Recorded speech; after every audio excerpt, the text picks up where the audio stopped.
बांग्लादेश में सरेआम हो रहा हिंदुओं का कत्लेआम। हाईकोर्ट के जज ने देश के हिंदुओं को किया आगाह। हिंदुओं को सीएम योगी के बयान की दिलाई याद।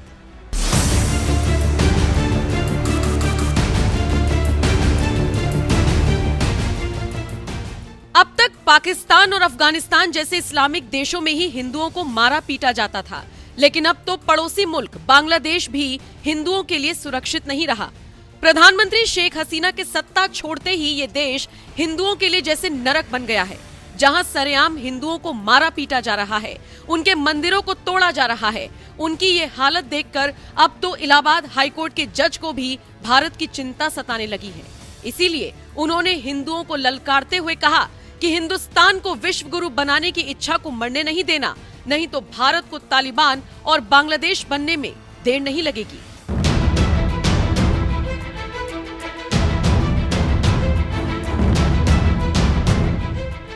दरअसल मौका था हिंदूवादी संगठन विश्व हिंदू परिषद के लीगल सेल की ओर से आयोजित एक कार्यक्रम का, जहां वक्फ बोर्ड अधिनियम, धर्मांतरण कारण एवं निवारण और समान नागरिक संहिता एवं संवैधानिक अनिवार्यता जैसे विषयों पर चर्चा हो रही थी, जिस पर इलाहाबाद हाईकोर्ट के जज जस्टिस शेखर कुमार यादव भी शामिल हुए थे। इसी कार्यक्रम में उन्होंने भारत के हिंदुओं को जगाते हुए बयान दिया कि इस देश को कोई विश्व गुरु बना सकता है तो हिंदू ही बना सकता है। ये इच्छा मरने मत देना, नहीं तो भारत को भी बांग्लादेश और तालिबान बनने में देर नहीं लगेगी। साहब, इस देश को कहीं ऊपर कोई ले जा सकता है, विश्व गुरु बना सकता है तो हिंदू ही बना सकता है, दूसरा कोई नहीं बना सकता। तो ये जो आपके अंदर की उत्कंठा है, इच्छा है, इसको कभी मरने मत दीजिए। नहीं तो एक शब्द कह करके, दो वाक्य कह कर मैं बात खत्म करूंगा कि ये जो जीजा विषा आपके अंदर है, जो इच्छा आपके अंदर है, प्रबलता आपके अंदर है, अगर कहीं आपने इसको सुप्त कर लिया तो ये बांग्लादेश और ये तालिबान बनने में देर नहीं लगेगी। अफगानिस्तान और बांग्लादेश के हालातों का उदाहरण देते हुए जस्टिस शेखर कुमार यादव ने सीएम योगी के बयान एक रहेंगे तो सेफ रहेंगे की याद भी दिलाई और कहा, निश्चित तौर पर इस नारे में दम है। ये जरूरत है कि लोगों के बीच में प्रसार करने की, कि अपने आप को मजबूत करिए, अपने धर्म को पहचानिए, अपने त्रेता और द्वापर के महापुरुषों को पहचानिए, वैसे बल लाइए अपने अंदर। इससे आप, ये तो मैं नहीं कहूंगा कि एक रहेंगे सेफ रहेंगे, दूसरी बात हो जाएगी।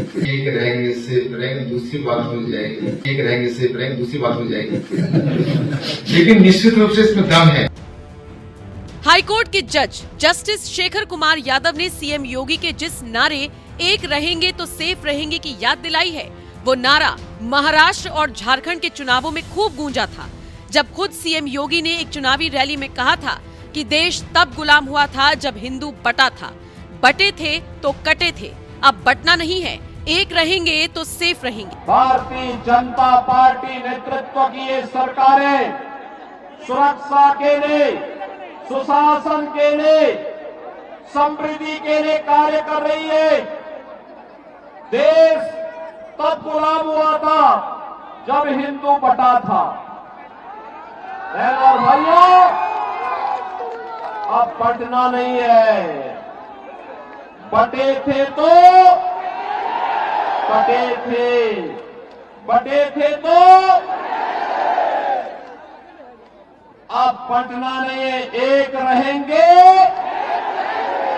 एक रहेंगे, सेफ रहेंगे, एक रहेंगे, सेफ रहेंगे, न बटेंगे न कटेंगे, एक रहेंगे, सेफ रहेंगे। इस संकल्प के साथ हमें कार्य करना है। बांग्लादेश में हिंदुओं की हालत देखकर ही सीएम योगी ने बटेंगे तो कटेंगे, एक रहेंगे तो सेफ रहेंगे का नारा दिया था, क्योंकि उनकी हालत देखकर खुद सीएम योगी भी एक हिंदू होने के नाते दुखी हैं। इसीलिए उन्होंने बांग्लादेश में कट्टरपंथियों से लड़ रहे हिंदुओं के साहस की तारीफ करते हुए कहा था कि हमें उनके साथ खड़े होने की जरूरत है। बांग्लादेश की आबादी 1947 में कितनी थी और कितने हिंदू थे? 22% हिंदू थे। आज उनकी संख्या घट करके कितनी रह गई है? 7 से 8% रह गई है। उसमें भी आपने अभी एक सप्ताह पहले बांग्लादेश के हिंदुओं के उस प्रदर्शन को देखा होगा जो चटगांव में वहां के हिंदुओं ने किया था। लाखों हिंदू जुट करके वहां पर अपनी बातों के लिए दुनिया के सामने गुहार लगा रहे थे। मैं धन्यवाद दूंगा, मैं अभिनंदन करूंगा उन हिंदुओं का जिन्होंने इतना साहस किया है कि पाकिस्तान के अंदर रहकर, बांग्लादेश के अंदर रह करके भी उन नरपिशाचों के सामने उन्होंने अपनी प्रवाह के बगैर अपनी वर्तमान और भावी पीढ़ी को बचाने के लिए सड़कों पर उतर करके दुनिया को उसका वास्तविक चेहरा दिखाया है।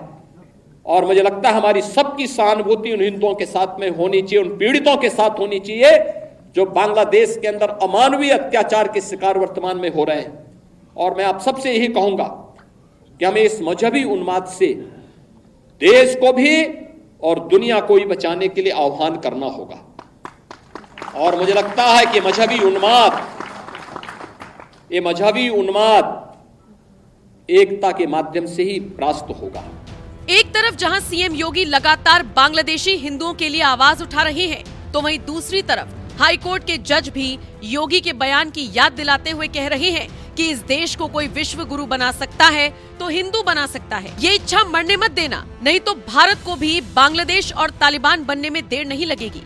और ये बात भी मानते हैं कि एक रहेंगे तो सेफ रहेंगे नारे में दम। इतना ही नहीं, कुछ ही दिनों पहले बीएसपी सुप्रीमो मायावती ने तो हिंदुओं के लिए आवाज उठाते हुए यहाँ तक कह दिया था कि मोदी सरकार बांग्लादेश से बात करके वहाँ के हिंदुओं को वापस भारत लाए। बहरहाल बांग्लादेश के हिंदुओं के लिए लगातार उठ रही मांग पर आपका क्या कुछ कहना है? क्या मोदी सरकार को रोहिंग्या और अवैध बांग्लादेशी घुसपैठियों को चुन चुन कर वापस उनके देश खदेड़ देना चाहिए और वहां के हिंदुओं को वापस हिंदुस्तान लाना चाहिए? अपनी राय हमें कमेंट कर जरूर बताएं। साथ ही सीएम योगी ने बांग्लादेश मसले पर और क्या कुछ कहा था, आइए आपको सुनवाते हैं। हमें सम और विषम परिस्थिति में कोई हमारे मूल्यों के से डिगा न सकता हो, कोई हमें हमारी भावनाओं के साथ खिलवाड़ न कर सकता हो, ये हम अवश्य प्रयास करें। क्योंकि जो नकारात्मक ताकतें हैं, जिनके मन में आपके प्रति सद्भावना नहीं, दिखावटीपन है, जो राम के अस्तित्व को नहीं मानते, जो कृष्ण के अस्तित्व को नहीं मानते, जिन लोगों के मन में भारतीयता के प्रति कोई सम्मान का भाव नहीं, जिन लोगों के मन में ये कोई भाव नहीं कि दुनिया के किसी कोने में कोई हिंदू प्रताड़ित हो रहा है तो उसके प्रति आवाज उठा सके, क्योंकि उसमें भी उन्हें लगता है कि अगर हम आवाज उठाएंगे तो कहीं यहां उनका वोट बैंक न खिसक जाए। वोट बैंक भी जिनको दुनिया के अंदर होने वाले किसी अत्याचार में वोट बैंक दिखाई देता हो, वो आपके हितैषी कैसे हो सकते हैं? याद रखना, जो बांग्लादेश में हो रहा है, जो चर्चाएं हो रही थी अभी, वहां 90% जो हिंदू बचा है वह दलित समुदाय से है। और मैं इसीलिए कहना चाहूंगा, ये जो सबके मुंह सिले हुए हैं, इसलिए सिले हुए हैं क्योंकि इनके मालूम है कि बांग्लादेश को हिंदू उनका वोटर नहीं होगा। वह हिंदू है, ये हो सकता है उसकी गलती हो, लेकिन हम उसको गलती नहीं मानते, हम उसको मानते हैं उसका सौभाग्य है कि वो हिंदू है और उसकी रक्षा करना हम सबका दायित्व है। उसकी पीड़ा के साथ खड़ा होना हमारा दायित्व है। हमारे लिए वह हिंदू है, एक मानव है, एक मानव के नाते उसकी मानवता की रक्षा करना, उसके जीवन को संरक्षण देने के लिए एक आवाज उठाना, ये हमारा दायित्व है और हम अपने इस दायित्व को निर्वहन जीवन भर करेंगे। ये किसी भी पक्ष और विपक्ष का मुद्दा नहीं, बल्कि मानवता को बचाने का मुद्दा है। राक्षसी वृत्तियां जब भी धराधाम पर प्रबल होंगी, उनका मुकाबला करने के लिए हमें तैयार होना पड़ेगा।